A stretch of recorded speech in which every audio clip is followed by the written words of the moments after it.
चलिए बताओ इनमें से किसे टी फ्रॉग के नाम से भी जानते हैं। दोस्तों फ्रॉग मेंढक आप लोग जानते ही हो। ये टॉड जो है वो मेंढक की एक प्रजाति है। दोस्तों सैलामेंडर जो है ना वो भी मेंढक की जैसे एक एम्फीबियन है, एक उभयचर है। दिखने में आप लोगों को छिपकली जैसा लगेगा, ये आपको लगेगा ये रेप्टाइल है, बट ये एम्फीबियन है। दोस्तों हाइला ये भी एक एम्फीबियन है, उभयचर है। दिखने में ये आप लोगों को बिल्कुल किसकी जैसे लगता है, मेंढक की जैसे लगता है। और ये ट्री पेड़ पे आप लोगों को मिलेगा ज्यादातर ये वाला एम्फीबियन, इसीलिए हाइला ये जो आप लोगों का एक एम्फीबियन है इसे ही हम लोग ट्री फ्रॉग के नाम से जानते हैं। करेक्ट आंसर आप लोगों का ऑप्शन नंबर डी हो जाएगा। एक्चुअली में ये फ्रॉग है नहीं, लेकिन दिखता फ्रॉग जैसा ही है, इसलिए हम लोग इसको, और ट्री पे पेड़ पे आप लोगों को मिलेगा, इसलिए हम लोग इसको ट्री फ्रॉग के नाम से जानते हैं। Correct answer option number D. अब बहुत जने आंसर दे रहे थे राना टिग्रिना। दोस्तों ये तो जो फ्रॉग होता है ना मेंढक, उसका साइंटिफिक नेम है, उसका वैज्ञानिक नाम है ना। जैसे मेंढक का साइंटिफिक नेम क्या है, राना टिग्रिना।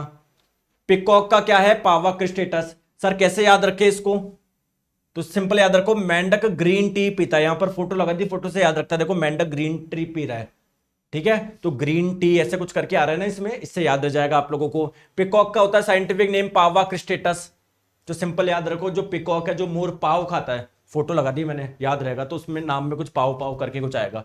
क्लियर है। चलिए चना का होता है सीसर एरिएटिनम। अब सर इसको कैसे याद रखे, इसको कैसे याद रखे, तो भाई दया ने चने खिलाकर ससुर जी से एटीएम छीन लिया।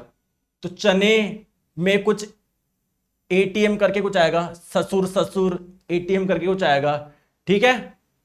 तो यहां पर वीट है। अब इसकी ट्रिक याद रखे, देखो मैंने ट्रक के ऊपर ये वीट लगा दिया, तो इतना गेहूं हुआ कि ट्रक के ट्रक कम पड़ गए, ट्रक के ट्रक कम पड़ गए, इतना हो गया उसको ले जाने के लिए, ट्रक के ट्रक कम पड़ गए। तो ट्रक कम ऐसे कुछ करके ना।